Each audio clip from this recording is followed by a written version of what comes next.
Tugasku menemanimu.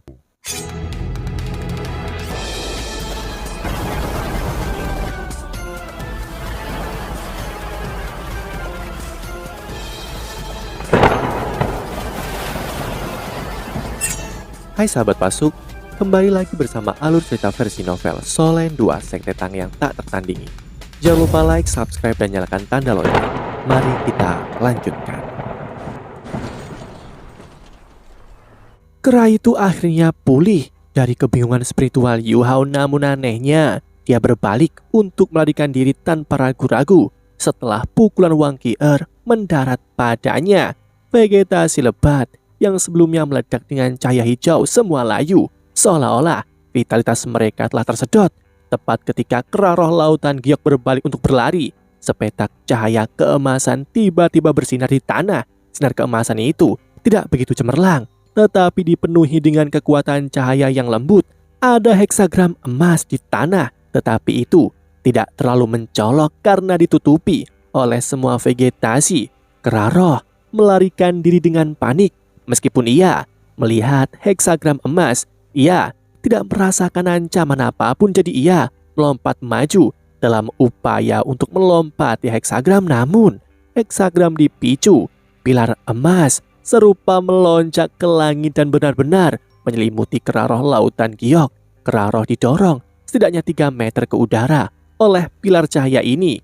Cahaya keemasan benar-benar melumpuhkannya, sementara api keemasan membakar tubuhnya. Kera melonglong dengan sedih dan putus asa saat ia berjuang sekuat tenaga, dan lapisan demi lapisan kekuatan jiwa hijau mengalir dari tubuhnya. Cincin jiwa keempat hitam Wang Dong'er bersinar. Ini adalah keterampilan jiwa keempatnya, formasi heksagram. Formasi heksagram sangat kuat, adapun yang disentuhnya akan segera terperangkap oleh kekuatan cahaya yang terkandung di dalamnya dan harus menahan api yang membakar dari tiang cahaya. Satu-satunya cara untuk melawan api adalah dengan terus melepaskan kekuatan jiwanya. Saat tersambar formasi heksagram, siapapun tidak bisa melepaskan keterampilan jiwa apapun. Yang bisa dilakukan adalah melepaskan kekuatan jiwa untuk melawannya. Ini secara alami akan menghabiskan banyak kekuatan jiwa dan durasinya terkait erat dengan kultivasi target. Namun jika kultivasi target berada dalam 2 peringkat lebih tinggi, durasi perangkap tersingkat masih akan setidaknya 3 detik. Ini adalah keterampilan jiwa serangan yang kuat dan keterampilan jiwa pengendalian yang tangguh pada saat yang bersamaan. Itu menjebak dan melukai lawan, dan itu sangat menghabiskan kekuatan jiwa lawan. Benar-benar keterampilan jiwa yang kuat dan menyeluruh. Tentu saja keterampilan jiwa ini secara alami memiliki kelemahan di tengah semua kekuatannya. Hanya ada satu formasi yang bisa diaktifkan pada satu titik waktu, dan formasi memiliki penundaan 1 detik untuk mulai berlaku setelah dilepaskan. Target juga harus menyeberanginya agar bisa berlaku. Keterbatasan membuat keterampilan jiwa ini yang kuat tidak terlalu menakutkan. Kera roh lautan giok jelas tidak tahu bahwa formasi yang tampaknya tidak mengancam akan menjadi sekuat ini. Ia tidak akan pernah berpikir akan berjuang untuk hidupnya dalam keterampilan jiwa keempat Wang Dong'er. Sayap emas kebiru-biruan Wang Dong'er menjadi benar-benar keemasan dan jatuh dari langit seperti 2 sabit raksasa. Sayap-sayapnya saling bersilang terus-menerus saat menebas kera roh yang tidak bergerak, dan itu dilemparkan ke langit sekali lagi ketika melonglong dengan rasa sakit yang luar biasa. Formasi heksagram langsung lenyap dan formasi heksagram lainnya bersinar di tempat di mana kera roh akan mendarat setelah dilempar pergi. Kera roh sekali lagi dilemparkan ke udara dan dibakar oleh api cahaya lagi. Wang Dong'er jarang melakukan serangan sejak kembalinya Yu Hao, bukan karena dia tidak cukup kuat, tapi dia memberi Yu Hao lebih banyak kesempatan untuk tampil. Dia bersedia menjadi wanita di belakang perhatiannya. Sementara alasan mengapa dia mengambil inisiatif kali ini adalah untuk pamer pada seseorang. Wang Dong'er berseru saat dia melebarkan sayapnya. Cincin jiwa kelimanya mulai bersinar dan dia berubah menjadi kupu-kupu keemasan yang anggun. Area beberapa ratus meter di sekelilingnya dicat dengan warna emas kebiru-biruan ketika dia melepaskan serangannya, seolah-olah ada banyak kupu-kupu emas kebiruan yang berkelap-kelip di langit. Wang Dong-er telah menyelesaikan keterampilan jiwanya ketika semua orang melihat kilatan menyilaukan. Kera roh menghantam tanah itu masih bergetar keras dan semua orang bisa dengan jelas melihat bahwa ia memiliki beberapa pola cahaya keemasan kebiru-biruan terpampang di seluruh tubuhnya, atau orang bisa menggambarkannya sebagai terluka parah. Cepat, Mo Xuan, teriak Zhang Lisuan. Mo Xuan tidak akan membiarkan kesempatan seperti ini lolos begitu saja.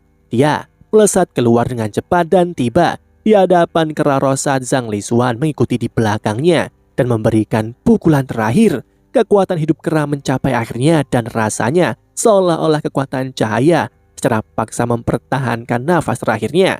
Meteor Dewi Kupu-Kupu, keterampilan jiwa kelima Wang Dong-er yang menakutkan. Kekuatan serangannya begitu kuat sehingga bahkan Dekan Chai Mi-er yang menyaksikan pertempuran dari jauh bereaksi dengan kaget. Udara dipenuhi dengan aroma sinar matahari yang tercipta setelah semuanya dibakar oleh cahaya yang berapi-api. Cincin jiwa hitam naik dari tubuh kera roh lautan giok dan Mo Xuan mulai menyerap cincin jiwa dengan bimbingan kekuatan jiwanya. Setiap orang secara alami mengelilinginya untuk perlindungan. Zhang Lisuan menoleh untuk melihat Yu Hao dan Wang Dong-er dan kemudian Wang Qi-er yang tidak melakukan apa-apa selain meninju dengan satu kepalan itu. Dia mengerutkan keningnya dengan lembut dan berkata, "Aku harus mengkritikmu dulu, Yu Hao. Kamu adalah master jiwa tipe kontrol utama. Bagaimana kamu memimpin teman-temanmu seperti itu? Mengapa Wang Qi-er tidak benar-benar berpartisipasi dalam pertempuran dari awal hingga akhir? Meskipun benar bahwa kamu dan Wang Dong-er sudah cukup untuk mengalahkan kera ini, bukankah partisipasi King-er akan membuatnya jauh lebih mudah dan kamu akan menghabiskan jauh lebih sedikit kekuatan jiwa?" Wang Dong-er bahkan tidak menunggu Yu Hao merespon. Dia berseru dengan sedih, "Kami tidak tahu apa yang bisa ia lakukan, kakak. Dan kami juga tidak tahu keterampilan jiwa apa yang ia miliki atau seberapa kuat dia. Bagaimana jika dia menyeret kami ketika memintanya untuk bekerja sama? Selain itu, kami juga mengkhawatirkan keselamatannya." Ekspresi Zhang Lisuan menjadi gelap. "Apakah kamu tahu apa artinya menjadi anggota tim Wang Dong-er? Jika semua orang di tim menggunakan pendapatmu, maka tim akan hancur cepat atau lambat. Kamu juga dari halaman dalam dan kamu adalah murid penatuamu. Tidakkah kamu mengerti alasan sederhana? Pertarungan kita baru saja dimulai dan yang kita butuhkan sekarang adalah kerjasama dan saling pengertian. Aku tidak peduli tentang masalah apa yang kamu miliki dengan Wang Qi-er, tetapi kamu tidak bisa mengkesampingkannya dalam ekspedisi ini karena keselamatan semua orang diperhatikan. Mulai sekarang, aku akan menghentikan sementara koordinasimu dengan Yu Hao dan kamu akan berjaga di belakang."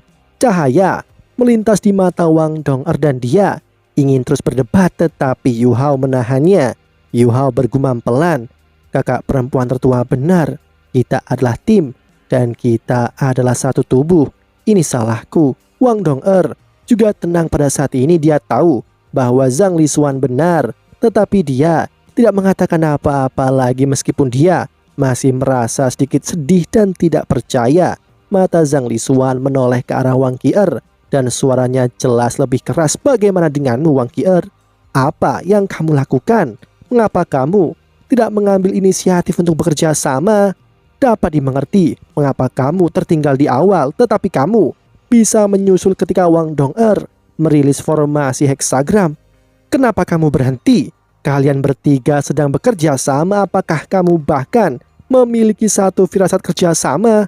Kamu meringkuk di belakang saat kamu menyaksikan kawanmu berkelahi. Apakah kau bahkan layak menjadi bagian dari halaman dalam Akademi Shrek?" Wang Qi-er melotot padanya dan berkata dengan dingin, "Kau tidak memenuhi syarat untuk memutuskan apakah aku layak menjadi bagian dari halaman dalam atau tidak. Kenapa aku harus bertarung jika mereka berdua sudah cukup? Itu bahkan sudah cukup jika aku sendirian. Selain itu, aku tidak pernah meringkuk di hadapan musuh. Jika kau tidak percaya itu, kita bisa berganti posisi dan aku akan mengambil kendali." Aura dominasi kakak perempuan tertua telah ditentang dan siswa halaman dalam lainnya tertegun ketika mereka melihat ini. Mereka belum pernah melihat orang berbicara dengan Zhang Lixuan seperti itu. Zhang Lixuan tersenyum polos dan berkata, "Maaf, tapi aku sebenarnya memenuhi syarat untuk memutuskan apakah kau layak atau tidak menjadi bagian dari halaman dalam Akademi Shrek. Aku adalah bagian dari Pavilion Dewa Laut Akademi Shrek dan aku memiliki hak untuk meminta Akademi untuk mengeluarkan anggota dari halaman dalam. Apa yang kau lakukan melanggar peraturan sekolah. Jadi, tidak ada yang akan melindungimu. Jika kamu tidak yakin dengan kemampuanku, kamu dapat menantangku setelah ekspedisi. Tetapi aku adalah pemimpin tim untuk saat ini dan aku akan memberimu satu kesempatan terakhir. Jawab aku, apakah kau bersedia mengikuti perintahku dan bekerja sama dengan tim atau tidak?" Mata Wang Qier berubah dingin ketika dia mendengarkan Zhang Lixuan, seolah-olah dia akan meledak. Semua orang menatapnya, tidak ada yang berharap bahwa Wang Qier yang masih baru akan berani memusuhi kakak perempuan tertua mereka yang adalah pemimpin tim sekarang. Ini adalah wilayah dalam hutan Stardo dan tindakan Zhang Lixuan tidak bisa dibantah. Dia harus memastikan bahwa tim satu suara dan bahwa setiap orang akan mendengarkan perintah dan delegasinya. Inilah satu-satunya cara baginya untuk memastikan keselamatan semua orang. Cahaya di mata Wang Qier surut dan dia menjawab dengan jelas, "Baiklah, seperti yang kamu inginkan. Aku akan mendengarkan perintahmu." Zhang Lixuan sama sekali tidak terlihat bahagia dan dia bergumam dengan sungguh-sungguh, "Kamu telah membuat pilihan yang tepat. Alasannya adalah karena ini tidak hanya menyangkut keselamatanmu sendiri, keselamatan seluruh tim dipertaruhkan. Aku harap kamu tidak akan melakukan hal bodoh dalam usaha kita selanjutnya. Mulai sekarang, kamu akan bekerja sama dengan Yu Hao." Dia kembali ke formasi setelah mengucapkan kata-kata ini, dan ketegangan dan ketidakstabilan awal langsung diselesaikan dengan penanganan situasi yang tepat waktu. Dia untuk sementara memutuskan kemitraan hubungan Yu Hao dan Wang Dong'er dan memasangkan Huo Yu Hao dengan Wang Qier. Langkah ini memiliki makna yang lebih dalam dan dia ingin memecahkan kebekuan dan hambatan antara mereka berdua melalui pertempuran dan saling membantu. Mereka baru saja memasuki wilayah hibrida dan masih jauh dari bahaya yang sebenarnya. Lebih baik menyelesaikan masalah ini saat ini daripada ketika masalah sebenarnya muncul dan dia menargetkan kedua belah pihak pada saat yang sama sehingga tidak ada yang merasa dirugikan atau diperlakukan salah. Wang Dong'er mundur beberapa langkah dengan enggan. Dia mengikuti di belakang Yu Hao tetapi masih cukup dekat. Wang Qier mungkin sengaja mencoba membuatnya kesal saat dia berjalan ke tempat asli Wang Dong'er. Dia berdiri sangat dekat dengan Yu Hao kecuali dia tidak berpegangan tangan dengannya. Wang Dong'er mengikuti Yu Hao dari belakang dan Yu Hao buru-buru melambaikan tangannya ke belakangnya dan menggenggam tangannya sekali untuk menyuruhnya santai dan tidak khawatir. Wang Dong'er masih sedikit enggan, tapi dia harus terbiasa karena dia tidak bisa mengabaikan perintah Zhang Lixuan. Wang Qier masih diam seperti biasanya. Dia hanya berdiri di sana dan menatap ke kejauhan dan mata birunya yang besar tampak agak kosong. Tidak ada yang tahu apa yang dia pikirkan. Yu Hao juga merenungkan sesuatu. Dia memikirkan pukulan Wang Qier sebelumnya. Dia telah terlibat dalam pertempuran tetapi dia masih mengamati dan memantau seluruh medan perang melalui deteksi spiritualnya. Pukulan Wang Qier tampaknya pukulan sederhana, tetapi kekuatan yang meletus pada saat itu telah mengejutkan Huo Yu Hao. Ada sedikit kekuatan dan gengsi yang tak tertandingi dalam pukulan itu. Itu disertai dengan raungan naga yang dalam yang sejenak membingungkan Yu Hao saat dia sedang memantau medan perang. Selanjutnya, pukulan Wang Qier hanya dimaksudkan untuk melindungi dirinya sendiri dan dia tidak menyerang keras secara langsung karena Yu Hao dapat dengan jelas merasakan ketakutan yang kuat yang muncul dari kera, dan kera itu lari ke dalam perangkap yang telah ia dan Wang Dong'er buat segera setelahnya. Kekuatan murni sebenarnya bisa mencapai level seperti ini. Selain itu, kekuatan spiritual Wang Qier harusnya cukup tangguh juga setidaknya. Kemampuannya untuk memadukan kekuatan spiritual dan kekuatan jiwa pasti sama dengan miliknya. Kalau tidak, itu malah lebih tinggi darinya. Ini adalah penilaian yang dibuat oleh Yu Hao tentangnya dalam waktu singkat ini. Namun Wang Qier hanya melakukan satu serangan itu, dan dia tidak memiliki informasi yang cukup untuk membuat lebih banyak pemahaman. Dia menjadi semakin tertarik pada jiwa bela diri naga emas ini. Keraro berumur sekitar 15.000 tahun jadi musuhan, tidak terlalu kesulitan menyerapnya. 1 jam berlalu sebelum dia akhirnya selesai menyerap cincin jiwa keenamnya, dan dia melompat berdiri dengan gembira. Terima kasih, musuhan berjalan ke Yu Hao, Wang Dong'er dan Wang Qier dan berterima kasih pada mereka dengan tatapan bersyukur. Wang Dong'er dan Wang Qier tetap diam ketika Yu Hao menjawab sama-sama. Bagaimanapun, kita adalah tim. Itu bagus karena cocok untukmu, musuhan, liriknya, dan kemudian pada wanita bertopeng di sampingnya. Wajahnya tiba-tiba memiliki setetes hiburan ketika dia berkata, semoga beruntung saudaraku.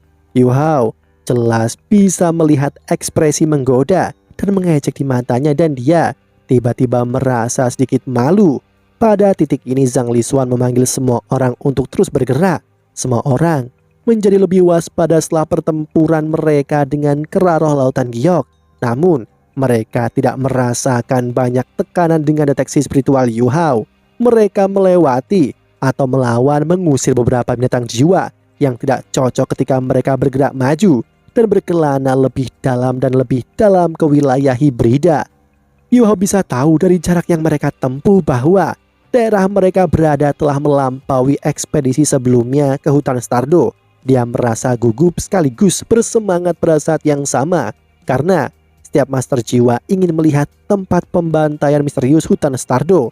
Pindah dari wilayah hibrida akan membawa mereka ke wilayah inti, dan tempat pembantaian berada di pusat wilayah inti. Mereka pergi semakin dekat ke daerah itu. Daerah pinggiran hutan dan wilayah hibrida memiliki luas permukaan terbesar dari 4 wilayah utama. Wilayah inti relatif lebih kecil, tetapi binatang buas yang berada di dalamnya secara alami memiliki kemampuan yang sangat menakutkan. Bagaimana mungkin ada binatang jiwa yang masuk dan hidup di dalam wilayah inti tanpa kemampuan? Yu Hao bisa merasakan energi kehidupan di udara menjadi semakin padat ketika mereka bergerak lebih maju. Sesuatu yang bermanfaat bagi makhluk hidup manapun.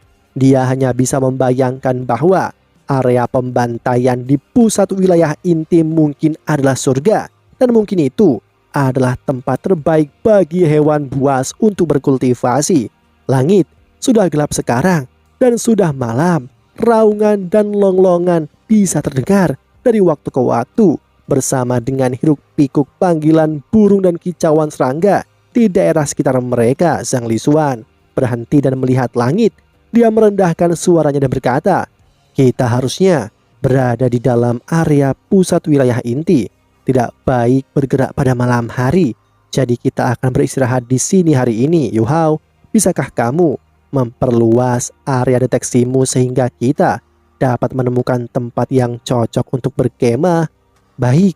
Yu Hao meningkatkan kekuatan spiritualnya dan dengan cepat memperluas deteksi spiritualnya, jaring-jaringnya, dan diameternya menjadi 1000 meter dalam sekejap. Tetapi dia berhenti pada jarak ini karena mengembangkannya lebih jauh akan membutuhkan mata takdir. Zhang Lixuan menunjuk ke satu arah setelah beberapa saat dan memimpin semua orang ke sana. Itu adalah tempat yang relatif lebih tinggi dari daerah di sekitarnya dengan vegetasi lebat dan pohon-pohon tinggi di sekitarnya. Li Yongyue melepaskan jiwa bela dirinya. Sebuah pedang bulan berbentuk seperti bulan sabit yang indah dan berkelap-kelip dengan cahaya dingin muncul, dan itu menyapu sekitar saat mengeluarkan beberapa sinar pisau yang membersihkan semua semak-semak di sekitar daerah ini. Tempat ini akan menjadi perkemahan mereka malam ini. Tidur di tenda adalah hal yang mustahil karena mereka harus siap untuk segala perubahan atau keadaan yang tidak terduga. Zhang Lixuan mengamati sekelilingnya melalui deteksi spiritual Yu Hao sebelum dia merendahkan suaranya dan berkata, ada banyak binatang buas di daerah ini, namun aku bisa merasakan selama perjalanan kita di sini bahwa hampir tidak ada binatang jiwa yang kuat yang mengklaim daerah ini sebagai bagian dari wilayah mereka. Berkat deteksi spiritual Yu Hao, kemajuan kita hari ini sangat cepat dan kita telah mencapai posisi sedalam ini setelah hanya 8 jam. Kita akan menghadapi lebih banyak masalah mulai besok dan seterusnya. Dan gerakan ke depan kita akan jauh lebih lambat. Kita akan bergiliran berjaga. Mereka yang beristirahat akan bermeditasi di mana mereka berada. Aku yang pertama dan ruo-ruo berikutnya. Setiap orang akan berjaga selama 2 jam. Yu Hao dan Wang Qi'er akan mengambil giliran ketiga. Wang Dong'er, Liang Yue, Mo Xuan tidak cocok untuk berjaga-jaga. Jadi kalian bertiga akan santai dan beristirahat. Meskipun Wang Dong'er tidak merasa nyaman karena tidak berjaga dengan Yu Hao sepanjang malam, dia tidak mengajukan keberatan. Kemampuannya tidak cocok untuk berjaga di malam hari. Dewi kupu-kupu cahaya terlalu cemerlang, terlalu jelas, dan dia akan dengan mudah menarik binatang buas di daerah ini. Dia mungkin akan membawa banyak masalah besar bagi semua orang jika dia menarik banyak binatang jiwa ke tempat perkemahan mereka. Wang Qi'er melirik Yu Hao dan menyaksikan bahwa Yu Hao juga menatapnya ketika tatapan mereka bertemu. Wang Qi'er memalingkan kepalanya dan Yu Hao sedikit terkejut ketika menyaksikan bahwa mata Wang Qi'er sedikit berbeda dari sebelumnya. Itu tampak sedikit lebih ramah daripada tadi siang. Mereka sama sekali tidak bisa menyalakan api di dalam wilayah hutan Stardo. Itu akan menarik binatang buas mendekat. Semua orang merasa beruntung sudah makan makanan enak saat makan siang. Kini mereka mengunyah makanan kering sederhana dan minum dari botol air mereka sebelum semua orang duduk di tempat masing-masing dan mulai berkultivasi. Yu Hao dan Wang Dong'er berbeda dari yang lain. Mereka duduk saling berhadapan dengan telapak tangan terangkat dan bersentuhan saat mereka mulai mengedarkan kekuatan Haodong mereka. Mereka sengaja menekannya, tetapi tubuh mereka masih bersinar dengan cahaya pucat. Ini tidak bisa dihindarkan karena sirkulasi kekuatan jiwa selama kultivasi akan selalu melepaskan cahaya sampai batas tertentu. Zhang Lisuan masih berdiri di sana saat dia menatap ke cakrawala. Dia tidak lagi memiliki deteksi spiritual Yu Hao untuk mendukungnya, jadi dia hanya bisa mengandalkan kemampuannya sendiri untuk berjaga-jaga untuk saat ini. Wang Qi'er duduk di tempat yang tidak jauh dari Yu Hao dan Wang Dong'er, dan matanya yang memikat menunjukkan perhatian saat dia menyaksikan mereka dengan kedua telapak tangan bersama.